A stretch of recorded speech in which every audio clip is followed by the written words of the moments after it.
Good morning. It is 5 a.m. I gotta get me a coffee and then I'm sailing to Niagara-on-the-Lake today. Start of a 3-day trip to end the summer. Good morning, welcome to Tim Hortons. How may I help you?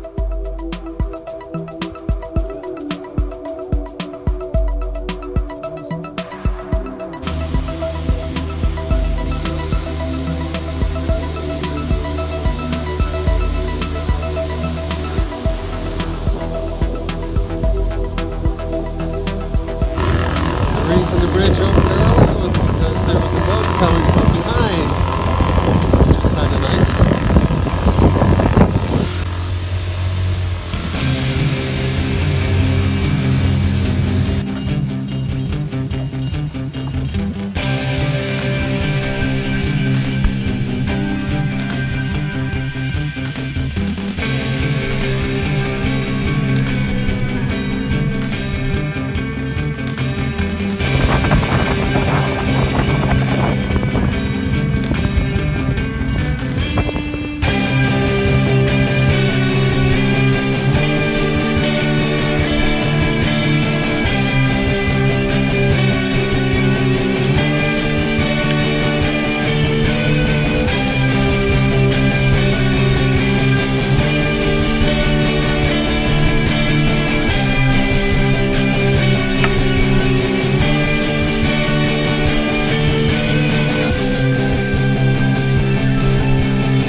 It's about 10:15 a.m. I left a little later than I'd hoped, but there was a big ship going through the bridge, so I got to go through without waiting. It was about probably 7:15 a.m. when I went through the bridge. So 3 hours. Last couple of hours I've averaged over 6 knots, probably. I don't know, it's jumping around 6'2", 6'5", but the winds have been really good. It's been rolly, but you know, I haven't had to touch the wheel. I set up the autopilot and just set course, and it's been smooth sailing, I guess. So I'm hoping the winds are supposed to die after lunch, so I'm not sure. Probably that'll affect, you know, the overall progress, but I sort of calculated 8 hours at 4.5 knots if I had averaged the whole trip. So hopefully I'll get there early and go in good time. And I'm going to meet Carrie and a couple of my kids. They're going to drive down. We're going to hang out for a little bit and have dinner, and might get some company to stay overnight and for the sail to Toronto tomorrow. So I got a friend, Nigel, who wants to come along, and he's going to try and get a ride down with my wife. So hopefully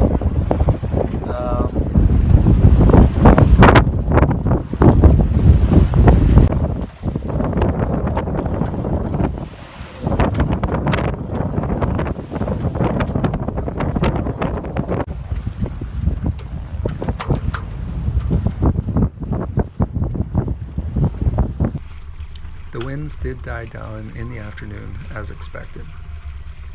I had been pinching as close as I could to the wind, hoping to make Niagara-on-the-Lake without tacking. But as I approached Port Weller, I was going to run into the land, so I had to tack.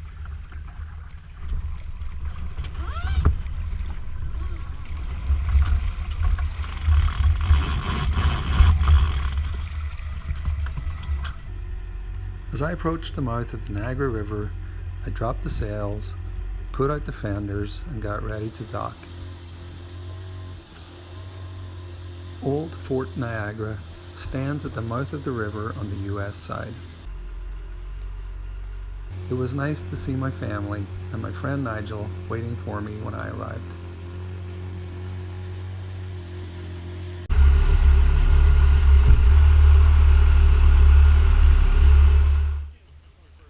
I checked into the yacht club and moved the boat to the slip that I had been assigned for the night.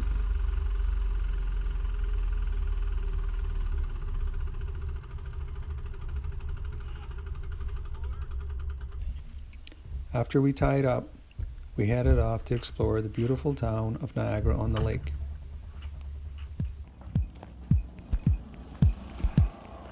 I didn't mean to.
That's what I'm talking about. I've got the mini one. Oh my.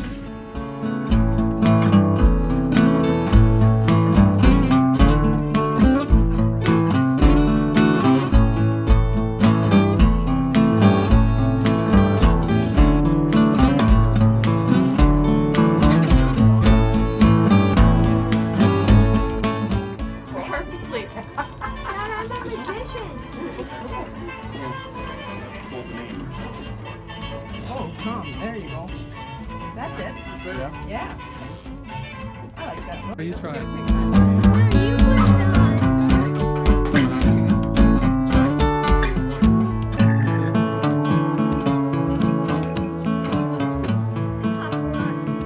The next morning, Toronto was clearly visible across the lake. After a nice breakfast on the boat, we set off.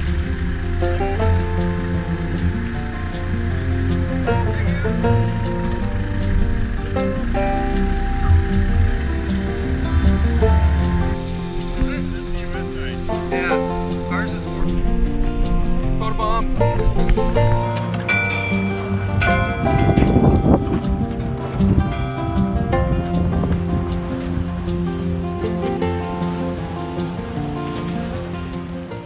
We got the sails up and enjoyed some perfect winds all the way across the lake.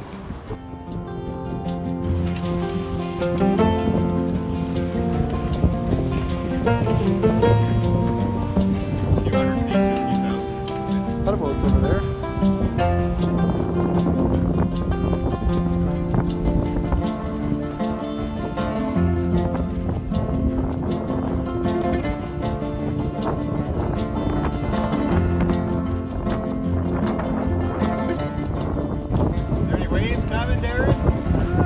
Just the little ones. It felt like a big one from here.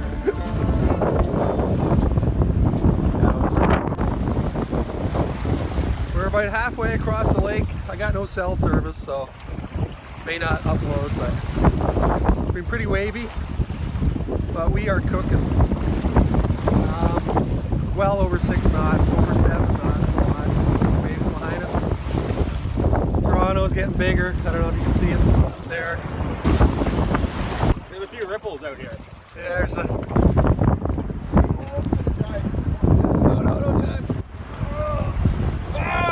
That's crazy! Crazy out here! The ripples are getting bigger.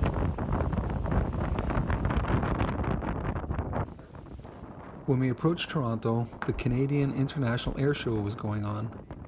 We didn't realize that the area was cordoned off to all marine traffic, and we were hailed by a police boat as we got close and told to stay out. We would not be able to reach our intended destination at Mimico Marina until late in the afternoon. As we prepared to drop the sails, I discovered that the engine would not start. Nothing happened when I turned the ignition, and the motor would not turn over when I tried to manually start it with the flywheel. I also noted water was coming into the boat from the engine compartment. The conditions were pretty rough on the water, and we decided our best option was to keep sailing and head back to Hamilton. Once in the shelter of the harbor, we could drop the anchor or call for a tow. We radioed the Burlington Bridge to inform them that we had no engine and needed to sail through. But as we were approaching the bridge, a commercial vessel was closing in on us and we were forced to tack out of the way.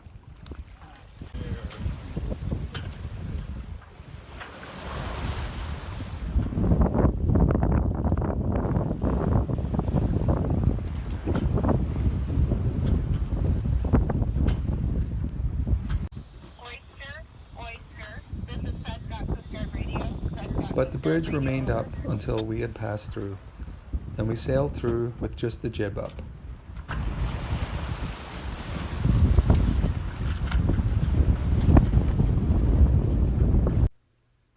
It was a pretty cool experience. The waves were much calmer inside the harbor, and the winds were dying too. By the time we reached the marina, we decided we could sail inside the breakwater.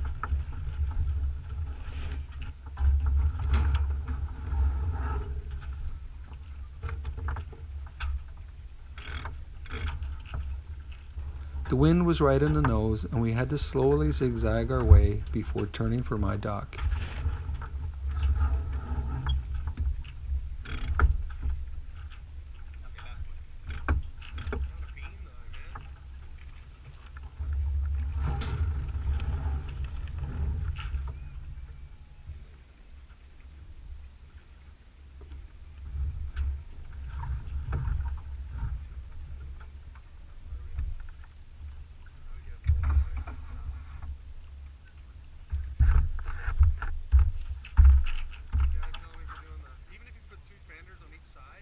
The plan was to just tie up on the wall for now.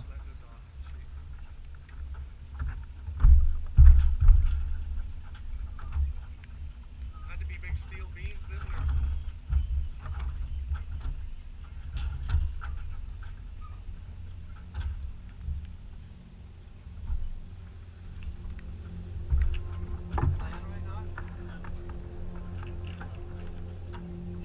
But once we arrived, it seemed easy enough to push off and just drift into my slip.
I soon found out why the motor wouldn't start. The falling seas had caused water to enter the exhaust. There should have been a loop in the exhaust hose to prevent water flowing back into the engine. But inside the locker, a plastic tie had broken and the water had hydrolocked the engine. After removing the plugs, I was able to turn the engine over and drain the water.